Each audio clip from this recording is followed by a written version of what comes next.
एक दुखदाई कहानी, 3 पीढ़ी की कहानी। रिक्शा वाला गरीब है इसलिए कोई करीब नहीं है। सुना है पाप करने वाले को ईश्वर पाप की सजा देते हैं।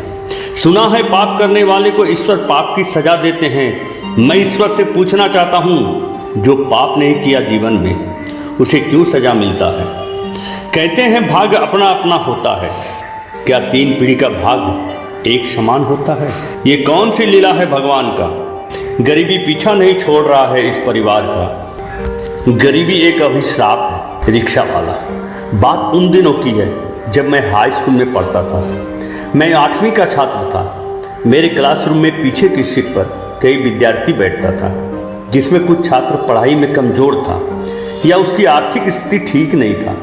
कुछ दलित परिवार का भी विद्यार्थी था। मेरे जीवन में बराबर ये बात आता था, जो पीछे बैठा है पढ़ाई में वो कमज़ोर होगा। पर ये मेरा भ्रम उस वक्त ख़त्म हुआ जब परीक्षा में 8वीं क्लास का रिजल्ट निकला। पीछे बैठे छात्र में महेंद्र दास नाम का एक छात्र जो दलित समाज से आता था, 8वीं क्लास में अव्वल आया।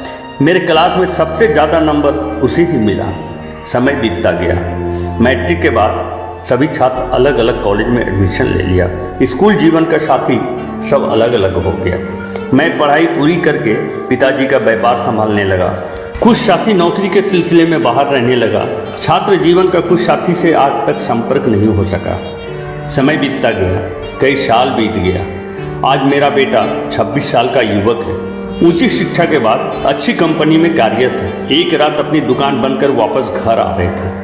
बाजार से घर की दूरी 2 किलोमीटर थी। मैंने एक रिक्शे वाले को आवाज़ दी, वो तैयार हो गया। मैं रिक्शा पर बैठकर वापस घर जा रहे थे। रिक्शा वाला चुपचाप अपनी गति से चल रहा था। आधे घंटे का सफ़र करने के लिए मैं रिक्शा वाले से बात करने लगा। इधर उधर की बात करने के बाद मैंने नाम पूछा।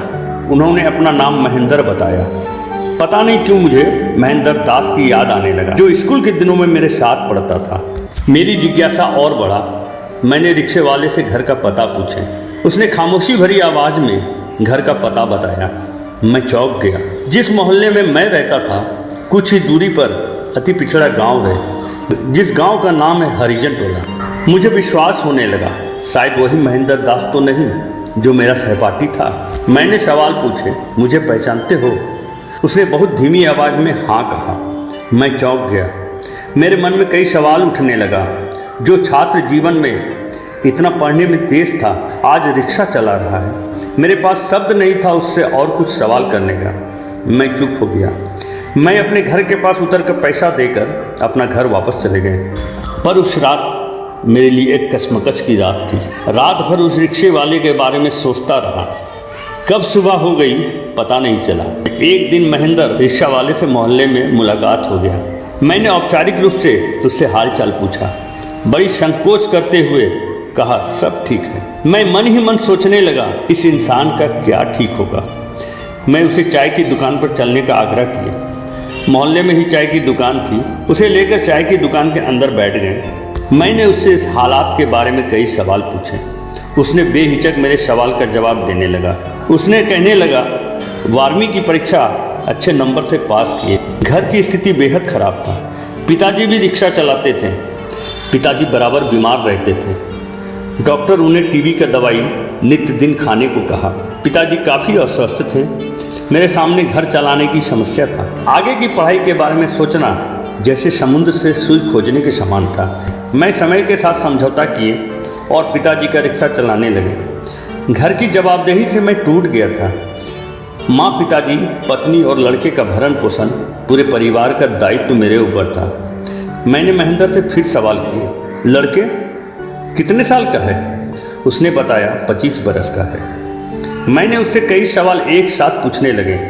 लड़के का नाम क्या है? कितना तक पढ़ा है? आजकल क्या कर रहा है?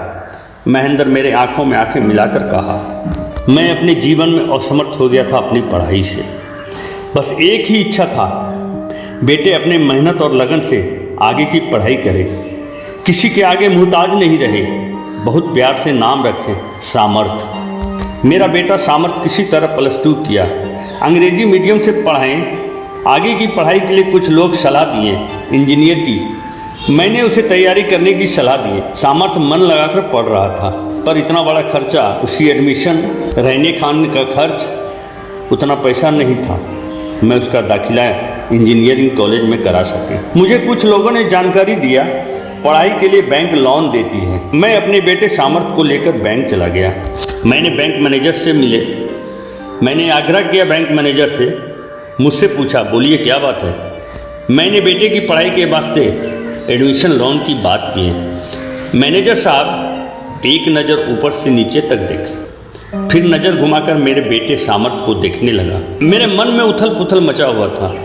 विश्वास और अविश्वास के भंवर में फंसे हुए थे।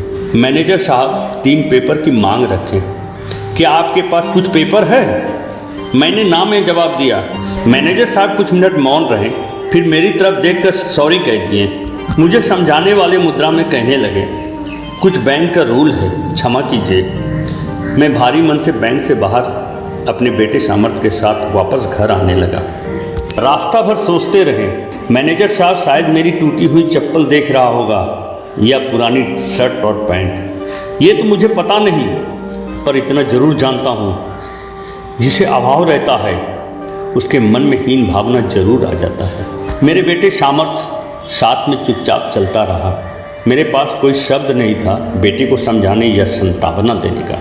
मैंने महेंद्र से तीसरा सवाल पूछ बैठी, अभी तुम्हारा बेटा सामर्थ क्या कर रहा है? महेंद्र कुछ आक्रोश मुद्रा में मुझसे कहा, वही जो एक गरीब को करना पड़ता है। गरीब का बच्चा गरीब ही तो रहेगा। जब से मेरा हाथ कमज़ोर हुआ, सामर्थ भी रिक्शा चलाता है। महेंद्र की आखिरी बातें सुनकर मैं विचलित हो गया। महेंद्र आगे कहने लगा, पिताजी की बीमारी से मृत्यु के बाद मैं रिक्शा चलाने लगा। एक दुर्घटना में मेरा बाँह का कुल्लू टूट गया, काफ़ी खर्च हुआ, कर्ज में डूब गए थे, दायां हाथ कमज़ोर हो गया था, उस हाथ की शक्तियाँ छीन हो गई थी। सामर्थ मेरा साथ देने लगा। दिन में रिक्शा सामर्थ चलाता था, रात में मैं। भीड़ भाड़ कम की वजह से धीरे धीरे चलाता हूँ। कर्ज की वजह से दिन रात एक करना पड़ रहा है। घर की स्थिति इतना खराब थी, अगर सामर्थ रिक्शा नहीं चलाता तो शायद कर्जदार मेरा रिक्शा भी ले जाता। चाहकर भी सामर्थ कोई और काम नहीं कर सका, गरीबी से समझौता करना पड़ा। काश मेरे बेटी की पढ़ाई का मदद बैंक से मिल जाता या कोई नौकरी, पर भगवान को क्या दोष दें, गरीब हूँ, गरीब ही रहूँगा।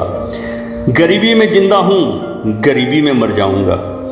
महेंद्र की बातें सुनकर आंखें मेरी नम हो गई। रिक्शे वाले का भी कोई नाम होता है, पर दुनिया इस गरीब का कोई नाम नहीं लेता।